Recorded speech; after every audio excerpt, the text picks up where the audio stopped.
Scott, 4-1 defeat this afternoon at home to Maidstone United.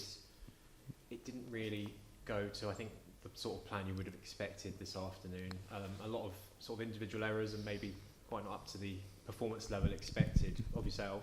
What did you make of it? Yeah, no, I thought Maidstone put the pressure on us in our back third, and we completely crumbled. We didn't track a runner for the first goal, got pushed off the ball for the second, didn't track a runner for the third, and set the ball back to their striker for the fourth. So they got in our box twice, I think, in the first half and scored 2 goals. And then we get back into it and we look like we've got our tails up. Momentum's sort of swung our way a little bit. And then the third goal just absolutely kills us. It was a complete sucker punch.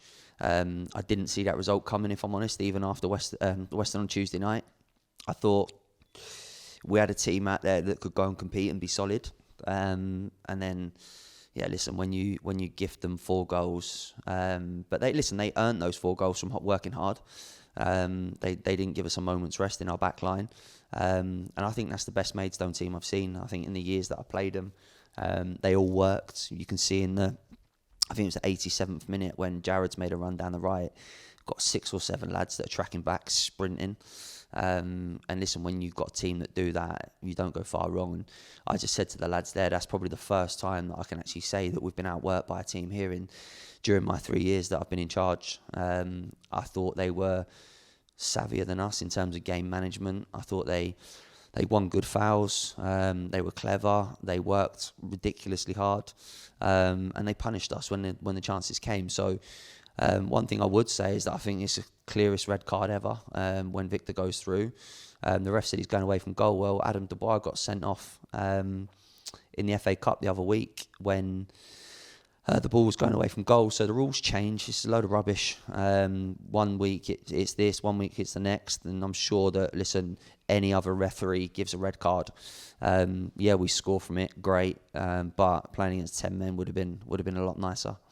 Yeah, you've already kind of scratched off where I was sort of heading, but going back to that first half, do you feel like maybe the sort of opening 20 minutes, it wasn't quite attentive enough from our side? It sort of made it easy for them to get those 2 goals. Yeah, I think the wind was a big factor. In the first half, we couldn't really get in behind from sort of deep areas from us, so we had to play a little bit more football. At times it was quite nice, at times it was terrible. And that's kind of the Jekyll and Hyde at the moment that we are. I'm extremely embarrassed by that result because 4-1 at home is something that we've not been on the end of. People will say about Hornchurch, but we were down to 10 men against the league leaders at the time. But 11 versus 11, I think they just worked hard on us, and they were really well set up. And credit to George and Fags. And I said that to them at the end of the game. I said, your lads have absolutely run their socks off. And listen, that's usually what we're good at. But I think when you miss your sort of tempo setter in there in Henry, who sets it all off for us, it's a huge loss. I think he's someone that we're going to have to look to replace, if I'm honest. Just his experience and the way that he plays. Listen, there's not many of him around. Brian's obviously come in, and there's no reflection on Brian coming off at half-time today. We were 2 goals down, and we felt like we needed to get on the ball. We felt like we needed to go and sort of take the game to them a little bit. And we did for 15, 20 minutes. But the third goal's embarrassing. None of them are great goals. Maidstone might say that they are good goals, but the first one we don't track a runner inside. The second one we get pushed off the ball and they cross it. The third one is a flick on and we don't track a runner. And the fourth one we set their striker. So listen, I don't think they're great goals. You don't mind if someone sticks one in the top corner from 30 yards or they pass around you and tear you to pieces, but all of those goals can't be coached. You can't coach it out of people. You can't legislate for it. And at the moment, we're playing in a good league, a ruthless league, where if you make those mistakes, you get punished. And that's exactly what's happening. So I think we've conceded 29 goals now, which is embarrassing. I'll always be honest, and 29 goals is something that we hadn't planned for. I think after 5 games, we conceded 5 goals, and we had the joint best defensive record. And then we've not been able to get that team back out there since those 5 games. So I think there are brighter days ahead, is the truth, and I keep saying it. And it was good to see Reece back today for 45 minutes, but he could only do 45. And then Tyrese obviously came on to replace him. But looking at that performance today, I think if Altrincham were here, they'd be licking their lips thinking, can't wait to get to Slough next week. But we've just had a debrief in there for 45 minutes, which we haven't had in years. And there was some home truths said. And listen, if it doesn't change, then I'll have to look at the squad and how we can change it. So how does this leave things for us then with what is a big week ahead? You already mentioned the fact that Reece played 45, Tyrese played 45. How does that sort of develop now leading into next week's game? And just also about Tyreek Clark, who came off midway through the second half. Is that down to fitness, or was that just a tactical change? Yeah, no, it was an injury that he's sort of carrying. He's played, I think, almost every minute of every game, and he's gone through the wars for us, and we need to try and protect him a little bit. Hopefully Reece will come through unscathed, which he has today, and there'll be no sort of difference tomorrow when he wakes up. Obviously Tyrese has got through 45, and hopefully that's the same, because we're obviously without Harvey Walker next week. So we need to see what we've got available. So at the moment, everyone's shirt's up for grabs. No one's sort of nailing down their spot. I really fancied the 11 that we picked today as well, and that's a hugely disappointing thing. But we need to get over that very, very quickly, because next week's a huge chance for the club to obviously make some much needed finances, for us to create some memories as a group of players, staff and supporters. And we'll also have, I think, 2 or 3 games in hand on some teams come next Saturday. So games in hand sometimes are great and sometimes they're horrendous, because the league might not look too great. I think it's the first time we've slipped into the relegation zone today for 2 years. And I hate that, I'll be honest. So yeah, we're in a battle at the moment, and I've just said that to the lads there. Don't think that we're not in a sticky spell or in a rut, and we're not in a dogfight, because we absolutely are, and we need to try and turn the tide as quickly as we can.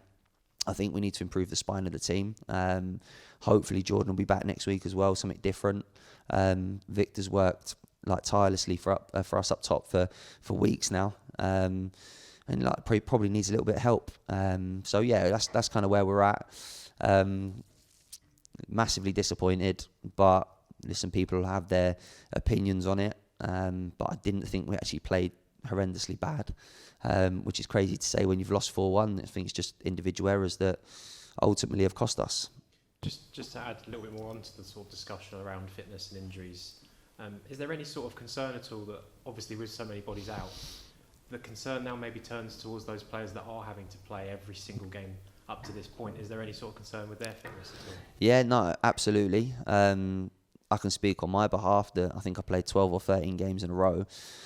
I think it's just taken its toll on me. I've been in bed for most of the last week.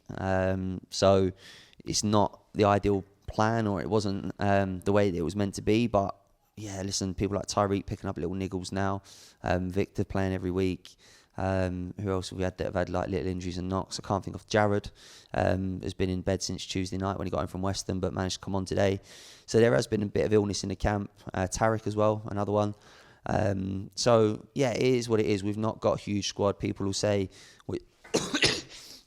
you've got 26 players registered, but 5 or 6 of them are 17-year-olds that we've had to sign on to sit on our bench. We've actually recruited a squad in the summer of 15 first-team players with 4 or 5 EDS lads. So we've not got a massive squad. We've had 50% of our first-team lads out for 6 or 7 weeks. But listen, I don't sort of buy that. When people come in, I think you can do the bare minimum basics and work hard, and we got outworked today. And credit to Maidstone. I thought that their work rate has won them the game. Yeah, just to finally sum up then, I would talk about the FA Cup first round first. However, there is also a big game on Tuesday for those youngsters in the FA Youth Cup first round as well. Just a word on them. Yeah, no, massive game for them. They've done extremely well to get there. They've won, 3 games. I'll be going to watch them and support them, and hopefully there'll be a few of the Slough fans that will go up. If they can get through to the second round, then great. Hopefully it'll be another good week for the club in terms of us and them, that we can both get there. And listen, I can't wait for next Saturday now. People might say that I'm crazy and Altrincham, a team from a league above, full-time, coming here.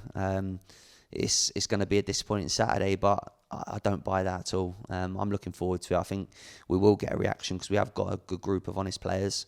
But I just thought today we were a little bit off it. But in terms of the youth team, lads, it's a great occasion. They've got some real talented boys. And it'll be a great fixture, obviously playing against a League 2 team. I fancy them. I've seen them. I think they're really well organised, and Casey's got them playing a certain way. So yeah, hopefully Tuesday night will be a positive night for those guys. Thanks, Scott. Commiserations today, and good luck for next Saturday. Cheers, Con. Thank you.